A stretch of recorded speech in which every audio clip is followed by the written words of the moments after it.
ಮಳವಳ್ಳಿ ತಾಲೂಕಿನಾದ್ಯಂತ ಮುಸ್ಲಿಂ ಬಾಂಧವರಿಂದ ಶಾಂತಿ ಸೌಹಾರ್ದತೆಯ ಸಂಕೇತವಾಗಿರುವ ಬಕ್ರೀದ್ ಹಬ್ಬದ ಸಡಗರ ಸಂಭ್ರಮ.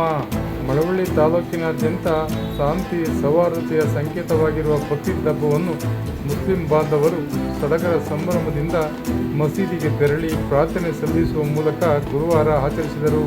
ಪಟ್ಟಣದ ಕೋಟೆ ಬೀದಿಯ ಮತ್ತು ಪೇಟೆ ಬೀದಿಯಲ್ಲಿರುವ ಮಸೀದಿಗೆ ತೆರಳಿದ ಮುಸ್ಲಿಂ ಬಾಂಧವರು ಸಂಪ್ರದಾಯಬದ್ಧವಾಗಿ ಪ್ರಾರ್ಥನೆ ಸಲ್ಲಿಸಿ ಪರಸ್ಪರ ಆಲಿಂಗಿಸುವ ಮೂಲಕ ಸಡಗರ ಸಂಭ್ರಮದಿಂದ ಬಕ್ರೀದ್ ಹಬ್ಬದಲ್ಲಿ ಭಾಗವಹಿಸಿ ನಂತರ ಅಲ್ಲಾಹ್ ಅಕ್ಬರ್ ಎಂಬ ಘೋಷಣೆಗಳನ್ನು ಕೂಗುತ್ತಾ ಮೆರವಣಿಗೆಯಲ್ಲಿ ತೆರಳಿದರು.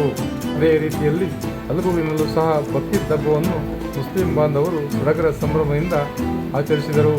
ಈ ಸಂದರ್ಭದಲ್ಲಿ ಧರ್ಮಗುರುಗಳು ಸಂದೇಶ ನೀಡಿ ಪ್ರಾರ್ಥನೆ ಸಲ್ಲಿಸುವಾಗ ಧರ್ಮದ ಗುರುಗಳು ಬಕ್ರೀದ್ ಹಬ್ಬದ ದಿನ ಎಲ್ಲ ವರ್ಗದ ಜನರಿಗೂ ಒಳ್ಳೆಯದಾಗಲಿ, ನಾವೆಲ್ಲರೂ ಒಂದೇ ಎಂಬ ಭಾವನೆಯಿಂದ ಸೌಹಾರ್ದತೆಯಿಂದ ಜೀವನ ನಡೆಸಬೇಕು ಎಂಬ ಸಂದೇಶವನ್ನು ಸಾರಿದರು.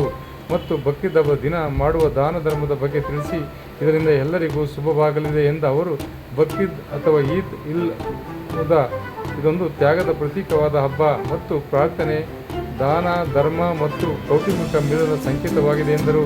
ಮುಂಜಾಗ್ರತಾ ಕ್ರಮವಾಗಿ ಡಿವೈಎಸ್ಪಿ ಯಶವಂತ್ ಕುಮಾರ್ ನೇತೃತ್ವದಲ್ಲಿ ಟೌನ್ ಇನ್ಸ್ಪೆಕ್ಟರ್, ಗ್ರಾಮಾಂತರ ಇನ್ಸ್ಪೆಕ್ಟರ್ ಹಾಗೂ ಅಲ್ಗೂರು ಉಪ ನಿರೀಕ್ಷಕರು, ಸಬ್ ಇನ್ಸ್ಪೆಕ್ಟರ್ಗಳು, ಪೊಲೀಸರು ಬಿಗಿ ಬಂದೋಬಸ್ತ್ ಕಲ್ಪಿಸಿದ್ದರು.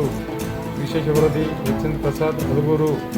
ಕುರ್ಬಾನಿಗೆ ಬಂದಿರುವಂಥ ಮಾಂಸಗಳನ್ನು 3 ಭಾಗವಾಗಿ ವಿಂಗಡಿಸಿ ಒಂದು ಸ್ವಂತ ರಿಲೇಷನ್ ಕೊಡ್ತೀವಿ, ಸ್ವಂತ ಮಾಡಿಕೊಡ್ತೀವಿ, ಇನ್ನೊಂದು ನೆರೆಯವರಿಗೆ ಕೊಡ್ತೀವಿ.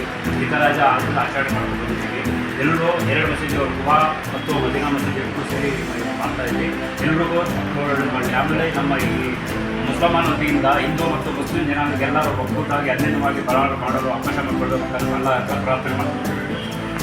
ನೇರ ದಿಟ್ಟ ನಿರಂತರ ಸುದ್ದಿಗಳಿಗಾಗಿ ಮಾಮರ ನ್ಯೂಸ್ ವೀಕ್ಷಿಸಿ ಸಬ್ಸ್ಕ್ರೈಬ್ ಆಗಿ. ಧನ್ಯವಾದಗಳು. ಶುಭ ದಿನ.